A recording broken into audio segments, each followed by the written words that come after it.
Hello दोस्तों, नमस्कार। मैं विनोद कुमार आप सभी का स्वागत करता हूं जागृति ऑनलाइन क्लासेस के अंदर। चलिए स्टार्ट करते हैं। क्लास 8th का हमारा एक चैप्टर रहेगा। स्टार्ट करते हैं एक नया चैप्टर, सूक्ष्म जीव। सूक्ष्म जीव, मित्र तथा शत्रु। अरे भाई, ये क्या हो गया? सूक्ष्म जीव माइक्रो ऑर्गेनिज्म होते हैं, वो हमारे मित्र हो सकते हैं और शत्रु हो सकते हैं, हमारे दुश्मन हो सकते हैं। इस चैप्टर के अंदर हम क्या पढ़ेंगे? चैप्टर के अंदर पढ़ेंगे हम, सबसे पहले देखेंगे सूक्ष्म जीव क्या होते हैं, माइक्रो ऑर्गेनिज्म क्या होते हैं, सूक्ष्म जीव क्या हो सकते हैं, और सूक्ष्म जीव हमारे मित्र किस प्रकार हो सकते हैं। क्या हमारे सूक्ष्म जीव हमारे फ्रेंड हो सकते हैं? क्या फ्रेंड कहने का मतलब जो हमारे काम आते हैं, सीधी सी बात है, यानी हमारे ये काम आ सकते हैं क्या? या फिर दुश्मन कौन, जो हमारे से हमारा क्या कर दे, सत्यानाश कर दे, वो कौन होते हैं? दुश्मन होते हैं। तो सीधी सी बात है, सूक्ष्म जीव अपने दोस्त भी हो सकते हैं और अपने दुश्मन भी हो सकते हैं। कैसे होंगे अपने दोस्त और कैसे हो सकते हैं दुश्मन? तो सबसे पहले बात करेंगे ये सूक्ष्म जीव होते क्या हैं। भाई सर, ये बताओ सबसे पहले कि what you mean by micro organism, ये सूक्ष्म जीव क्या होते हैं? अरे भाई, नाम से ही पता चल रहा है, सूक्ष्म कहने का मतलब अति छोटा। सूक्ष्म कहने का मतलब क्या हो गया? अति छोटा। जीव कहने का मतलब क्या हो गया? जीव, एकदम बहुत छोटा छोटा जीव। छोटा कितना? अरे छोटा इतना कि जिसको हम नग्न आंखों से देख भी नहीं सकते। अरे क्या बोल दिया, बिल्कुल सही बोला, जिसको हम आंखों से भी नहीं देख सकते। हमारे हथेली के ऊपर, हमारे हाथों के ऊपर दुनिया भर के माइक्रो ऑर्गेनिज्म है। हम पेन की बात करेंगे, पेन के ऊपर हम आसपास में देखते हैं, मिट्टी के अंदर हम दुनिया भर के यहाँ पर जीवों को देखते हैं, लेकिन हमें वो दिखाई नहीं देते। हमारे आसपास तो हैं लेकिन हमें दिखाई नहीं देते। उनका भी यूज होता है, अरे बात समझो, उनका भी उपयोग होता है और वो हमारे लिए दुश्मन भी होते हैं। हाँ, आपने अभी सुना होगा इस कोरोना वायरस के बारे में। कोरोना वायरस जो भी है वो बीमारी फैलाता है। अब बताओ, इसके अंदर क्या ये कोरोना वायरस आपको दिखाई देता है? क्या नहीं दिखाई देगा। तो अब बताओ, इसका फायदा है या नुकसान है? ये क्या हमारे शरीर के लिए फायदा पहुंचाता है कि नुकसान करता है? हाँ, बहुत बढ़िया, हमारे शरीर के लिए सर ये नुकसान पहुंचाता है और शरीर के अंदर बीमारी करता है। कोविड-19 जो डिजीज करता है, इसके अंदर सांस के संबंधित प्रॉब्लम हो जाती है, समस्या हो जाती है, बुखार आ जाता है। तो बताओ, ये हमारे लिए क्या मित्र है या शत्रु है? तो सीधी सी बात है, हमारे लिए सर क्या है? ये शत्रु है। हमारे लिए क्या है? ये एकदम दुश्मन है। बात में आ रही क्या? तो सूक्ष्म जीव कौन कौन से हो सकते हैं, कहां कहां पर होंगे, कौन कौन सी बीमारियां फैलाएंगे और इसके कौन कौन से उपयोग होंगे, इन सभी की बात करेंगे हम इस चैप्टर के अंदर। तो सबसे पहले एकदम इतने छोटे छोटे जीव जो हमें आंखों से भी दिखाई नहीं देते, क्या कहलाते हैं? वो सूक्ष्म जीव कहलाते हैं। तो क्या हो गया भाई, इसका मतलब क्या हो गया? यानी वे जीव जो हमें नग्न आंखों से दिखाई नहीं देते,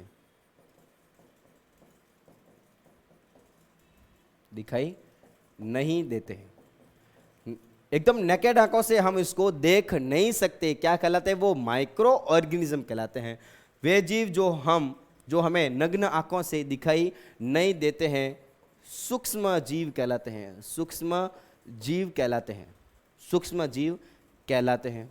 अब बात आती है कि सर आंखों से भी नहीं दिखाई देंगे तो कैसे पता चलेगा कि यहाँ पर सूक्ष्म जीव हैं? तो कैसे देखेंगे इसको? तो जो वैज्ञानिक लोग होते हैं वो क्या करते हैं, उसको देखने के लिए एक मशीन काम में लेते हैं। उस मशीन का नाम क्या हो गया? सबको पता होगा, इसको क्या बोलेंगे? माइक्रोस्कोप बोलेंगे। क्या बोलेंगे इसको? माइक्रोस्कोप, यानी सूक्ष्मदर्शी का उपयोग लेते हैं। माइक्रोस्कोप के द्वारा देखते हैं उन सूक्ष्म जीवों को। तो सूक्ष्म जीवों को देखने के लिए जो मशीन का काम लिया जाता है, मशीन कहने का मतलब ज़्यादा इतनी बड़ी मशीन नहीं आती, एक छोटी सी मशीन आती है जिसको हम फोटो बता देंगे आपको, कल जो नेक्स्ट पार्ट होगा उसके अंदर आपको फोटो बता दिया जाएगा। यानी सूक्ष्म जीवों को देखने के लिए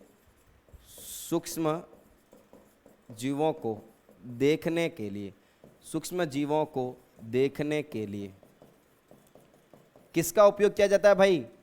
सूक्ष्मदर्शी का। किसका उपयोग किया जाता है? सूक्ष्मदर्शी का उपयोग किया जाता है। उपयोग किया जाता है। बातें समझ में आ रही है क्या भाई आपको? सूक्ष्मदर्शी कहने का मतलब माइक्रोस्कोप। माइक्रोस्कोप का उपयोग किया जाता है उनको देखने के लिए। हमें सूक्ष्मदर्शी एक मशीन लानी पड़ेगी। उस मशीन के अंदर क्या करेंगे, हम आंख डाल के देखेंगे और नीचे क्या रखेंगे, प्लेट रखेंगे, और प्लेट के अंदर जो भी माइक्रो ऑर्गेनिज्म है उसको हम उसके अंदर देख पाएंगे। बात समझ में आ रही है क्या? अब सर सूक्ष्म जीव कौन कौन से हो सकते हैं? मैंने तो कभी सुना ही नहीं, सूक्ष्म जीव का नाम सुना ही नहीं। अरे भाई सुना होगा बच्चों, आपने सुना होगा। आपने जीवाणु का नाम सुना है क्या? अभी आपने सुना होगा कि बैक्टीरिया बहुत सारे होंगे, बैक्टीरिया के बारे में आपने नाम सुना होगा। आपने वायरस, विषाणु का नाम सुना होगा। अरे विषाणु बहुत ज्यादा चल रहा है यहाँ पर, आपने देखा होगा। ये जो कोरोना का क्या है, वायरस है। बहुत बढ़िया, यानी कोरोना का वायरस है। जो मलेरिया कॉज करता है वो क्या होता है, अपने प्रोटोजोआ होते हैं। ये सारे नाम आपने सुने होंगे। तो कौन कौन से होते हैं अपने सूक्ष्म जीव जिनको हम आंखों से दिखाई नहीं देते हैं, ठीक है ना, आंखों से दिखाई नहीं दे सकते, वो कौन कौन से हो सकते हैं? तो सूक्ष्म जीव कौन कौन से होंगे? तो सूक्ष्म जीव हो सकते हैं अपने, कौन हो सकते हैं? जीवाणु हो सकते हैं। कौन हो सकते हैं भाई? जीवाणु हो सकते हैं। जीवाणु कहने का मतलब बैक्टीरिया हो सकते हैं। कैसे, कौन हो सकते हैं अपने? जीवाणु हो सकते हैं, बैक्टीरिया हो सकते हैं, और कौन हो सकते हैं सर यहाँ पर? विषाणु भी हो सकते हैं। विषाणु कहने का मतलब वायरस हो सकते हैं। विषाणु, या फिर इसको क्या बोलेंगे हम? वायरस बोलेंगे। वायरस, वायरस भी हो सकते हैं, जीवाणु हो सकते हैं, विषाणु, वायरस हो सकते हैं। और सर जो एल्गी होती है, एल्गी कहने का मतलब जो शैवाल, वो भी हो सकती है। अरे यार ये जो एल्गी है वो भी सर क्या सूक्ष्म जीव में आती है क्या? बिल्कुल, एल्गी तो पेड़ों में आती है क्या? ये पेड़ पौधों के अंदर आती हैं, उनको प्लांट के अंदर रखा जाता है। लेकिन ध्यान देना, ये बहुत ज़्यादा छोटी होती है और ये भी कभी कभी रोग उत्पन्न कर सकती हैं। कभी कभी ये भी रोग उत्पन्न कर सकती हैं। ये भी क्या कहलाती है? अपनी सूक्ष्म जीव कहलाती हैं, और इसके कुछ उपयोग भी हो सकते हैं। और कौन हो सकता है सर? प्रोटोजोआ हो सकते हैं। कौन हो सकते हैं? प्रोटोजोआ। अरे सर प्रोटोजोआ वही जो मलेरिया वगैरह कॉज करता है, ऐसा पढ़ा था बचपन के अंदर, सुना था कि जो मलेरिया वगैरह कॉज करता है वो प्रोटोजोआ के द्वारा होगा। अमीबा वगैरह, इसका कुछ हमने नाम सुना था। अमीबा आपने नाम सुना होगा, पैरामेसिया, युग्लिना, ये सारे नाम हम बचपन से ही सुनते हुए आ रहे हैं। बातें समझ में आ रही क्या? तो सूक्ष्म जीव कौन कौन से सर हो सकते हैं? सभी बोलेंगे। जीवाणु हो सकते हैं, बैक्टीरिया हो सकते हैं, वायरस हो सकते हैं, और कौन से हो सकते हैं सर? शैवाल हो सकती है, एल्गी हो सकती है, और कौन हो सकता है? प्रोटोजोआ हो सकता है। कौन हो सकता है भाई? प्रोटोजोआ। हाँ, तो बताओ सूक्ष्म जीव कितने प्रकार के? 4 प्रकार का। सभी याद करेंगे साथ साथ में, सभी बोलेंगे। कौन कौन सा हो गया भाई? जीवाणु। कौन हो गया? जीवाणु, जिसको क्या बोलेंगे हम? बैक्टीरिया। क्या बोलेंगे इसको हम? बैक्टीरिया बोलेंगे।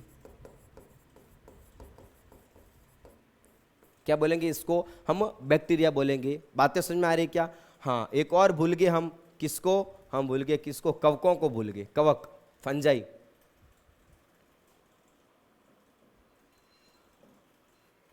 इसको हटा देते हैं,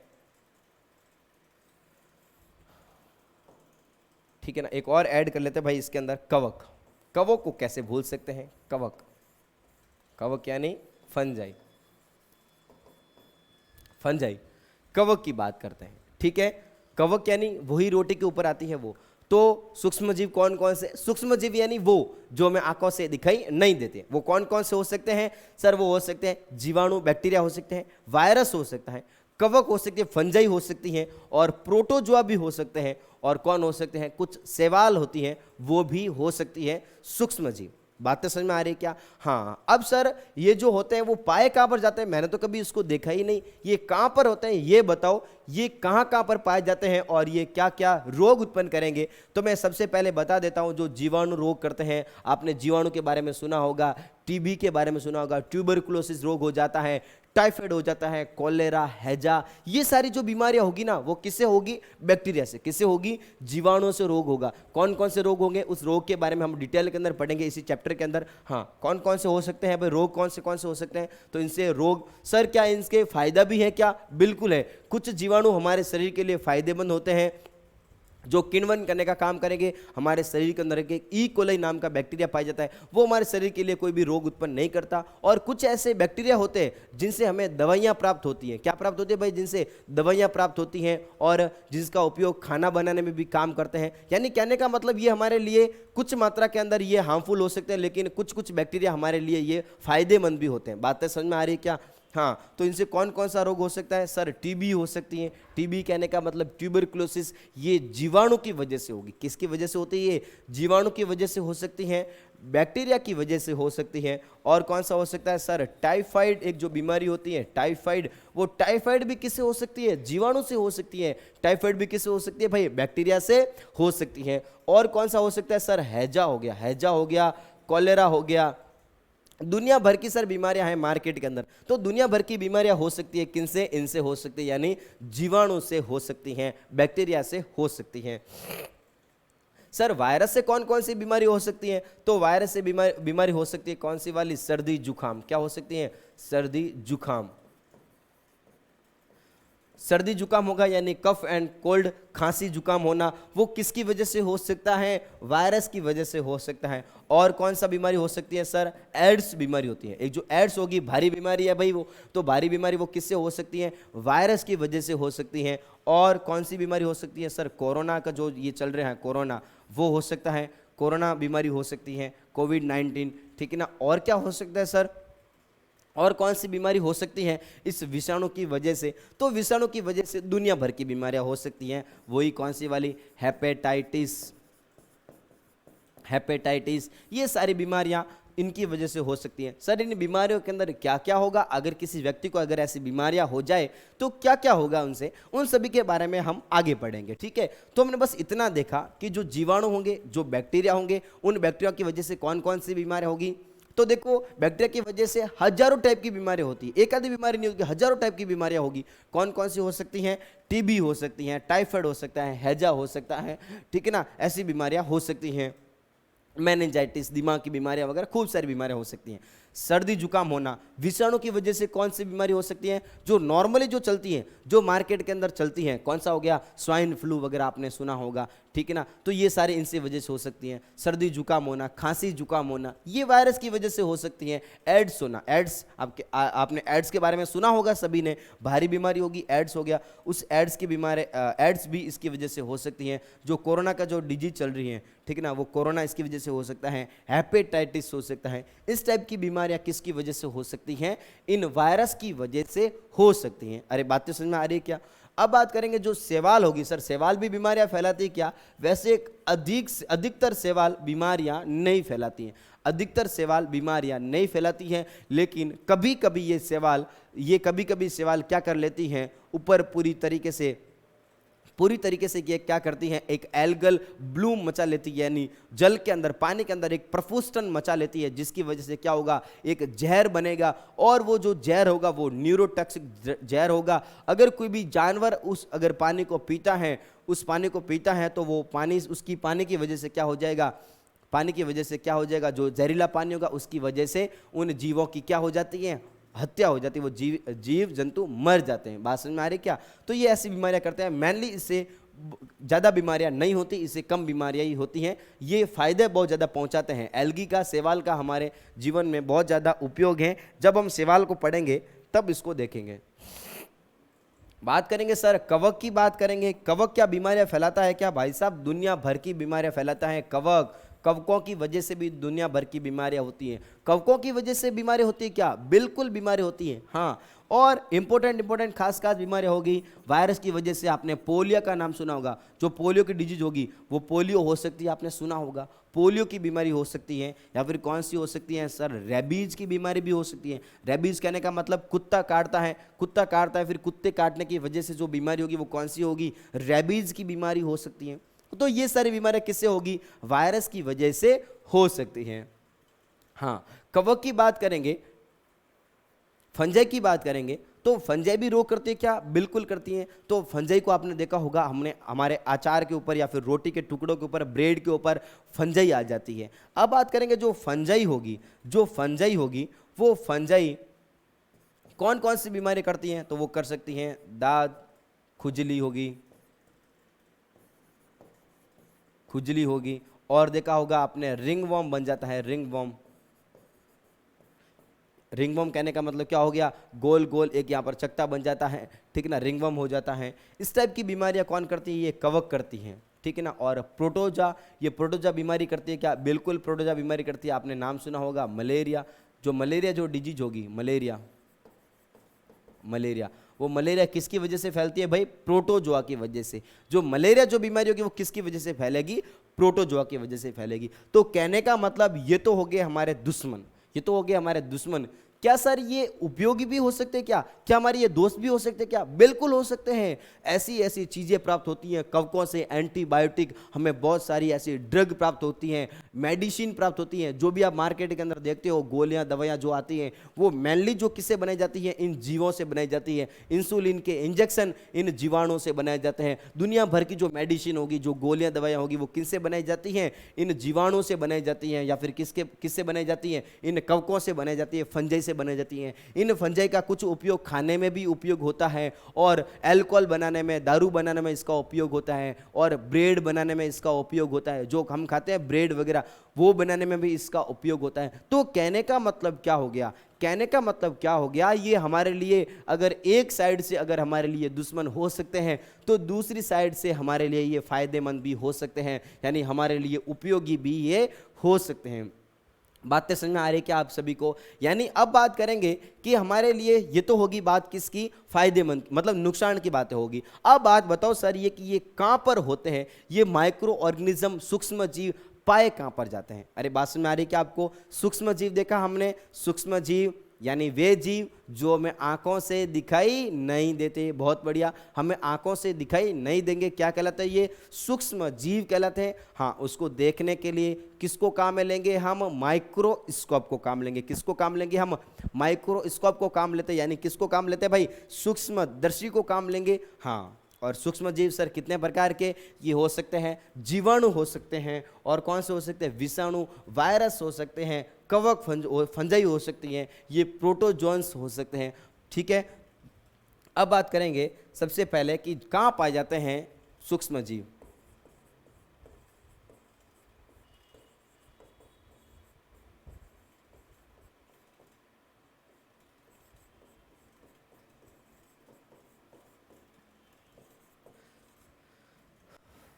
सूक्ष्म जीव पाए कहाँ पर जाते हैं? तो सूक्ष्म जीव कहाँ पर पाए जाते हैं? तो ऐसे समझो सूक्ष्म जीव सभी जगह पाए जाते हैं। बहुत बढ़िया, सूक्ष्म जीव कहाँ पर पाए जाते हैं भाई? सभी जगह पाए जाते हैं। सभी जगह कहने का मतलब सभी जगह, शरीर के अंदर, शरीर के बाहर, गर्म झरनों में, मिट्टी में, रेत में, बर्फ में, पानी में, सब जगह पाए जाते हैं सूक्ष्म जीव। अरे बात समझ में आ रही क्या? सूक्ष्म जीव सभी जगह पर पाए जाते हैं। तो यहां पर क्या हो गया? सूक्ष्म जीव सभी जगह पर पाए जाते हैं। सूक्ष्म जीव सभी जगह पाए जाते हैं। सभी जगह पाए जाते हैं। सभी जगह कहां पर? ये भी बता दो। तो ये पाए जाते हैं कहां पर? शरीर के अंदर। शरीर के अंदर भी पाए जा सकते हैं।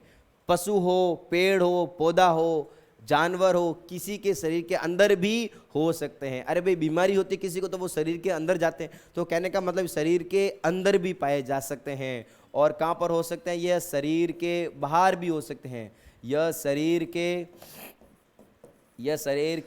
बाहर भी हो सकते हैं। शरीर के बाहर भी हो सकते हैं। शरीर के बाहर भी हो सकते हैं।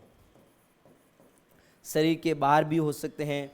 यह मिट्टी में भी पाए जाते हैं। कहाँ पर? ये मिट्टी में भी हो सकते हैं। मिट्टी में पाए जाते हैं। मिट्टी में पाए जाते हैं। हम क्या करेंगे? एक मुट्ठी भर के क्या लेंगे? मिट्टी लेंगे, सोइल लेंगे। अब सोइल के अंदर देखेंगे सूक्ष्मदर्शी से, तो हमें बहुत सारे ऐसे सूक्ष्म जीव, छोटे छोटे जीव दिखाई देते हैं। बहुत सारे बैक्टीरिया, बहुत सारे वायरस, फंजाई, बहुत सारी चीज़ें हमें दिखाई देती हैं। यानी कहाँ पर पाए जाते हैं? ये मिट्टी के अंदर, सोइल के अंदर भी, रेत के अंदर भी ये पाए जाते हैं। और कहाँ पाए जाते हैं सर ये? तो भाई ये बर्फ के अंदर भी पाए जा सकते हैं। क्या बात कर ली, बिल्कुल हाँ, ये बर्फ के अंदर इतने ठंडे होते हैं फिर भी, हाँ बिल्कुल, ये बर्फ के अंदर भी पाए जा सकते हैं। यह बर्फ में भी पाए जाते हैं। बातें समझ में आ रही है क्या? और कहां पर पाए जाते हैं सर? ये पाए जाते हैं पानी में भी पाए जाते हैं। पानी में यानी समुद्र में, तालाब में, नदियों में। समुद्र में, तालाब में, नदियों में, तालाब में, नदियों में, सब जगह पाए जाते हैं। अरे वो तो कोई बात नहीं, बिल्कुल नॉर्मल बात है। बात समझ में आ रही है क्या भाई आपको? यानी किसमें पाए जाते हैं? शरीर के अंदर हो सकते हैं, शरीर से बाहर हो सकते हैं, ये पानी के अंदर हो सकते हैं, ये बर्फ के अंदर हो सकते हैं। और समझो भाई मजेदार बात तो ये समझो, ये कहां पर हो सकते हैं?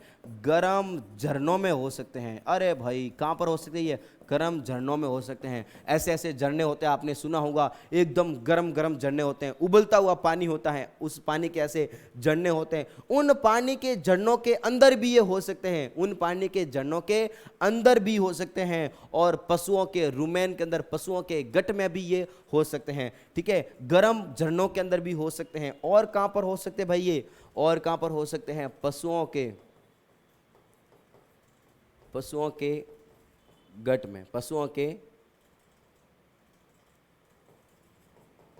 आंतों में। जो पशु होते हैं, जो एनिमल्स होते हैं, उनकी आंतों के अंदर भी ये हो सकते हैं। बात समझ में आ रही क्या?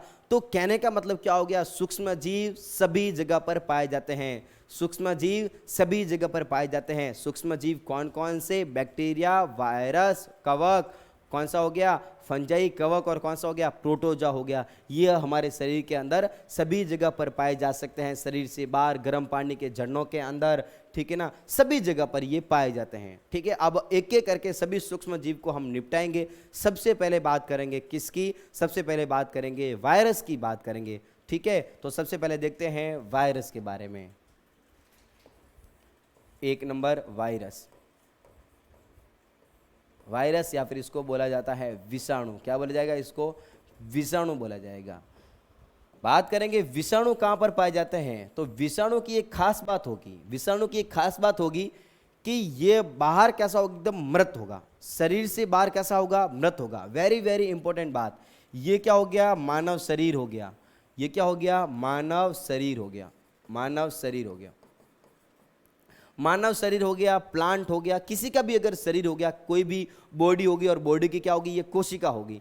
इन शरीर की कोशिका के अगर बाहर, अगर यहाँ पर है, अगर आप आसपास अगर किसी वायरस को देख रहे हो, तो ध्यान देना वो वायरस कैसा होगा? मृत होगा। कैसा होगा? वो वायरस मृत होगा। ये वायरस अब कैसा है? बिल्कुल एकदम मृत है, उसकी आंखें बंद है। ठीक है, ये वायरस कैसा है? मृत है।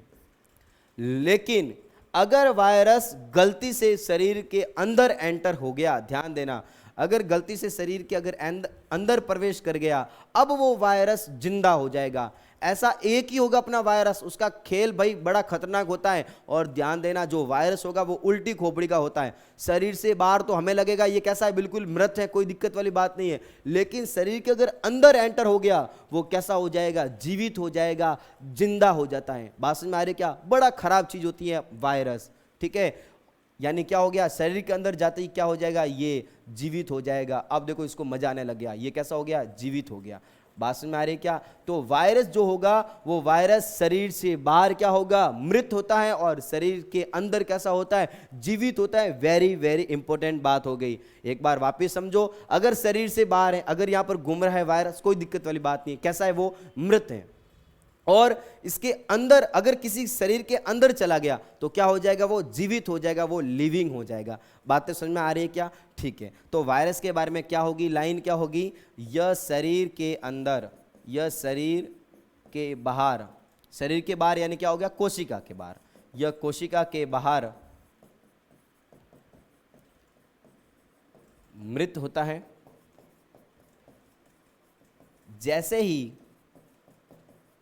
जैसे ही कोशिका में प्रवेश करता है, कोशिका में प्रवेश करता है, यह जीवित हो जाता है।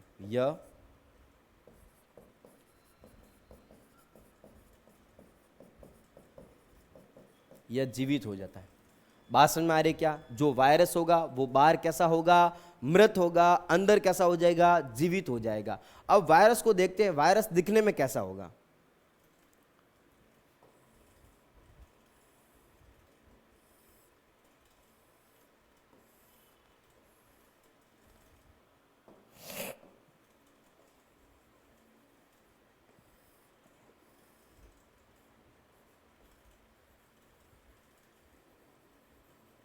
ये हो गया भाई वायरस।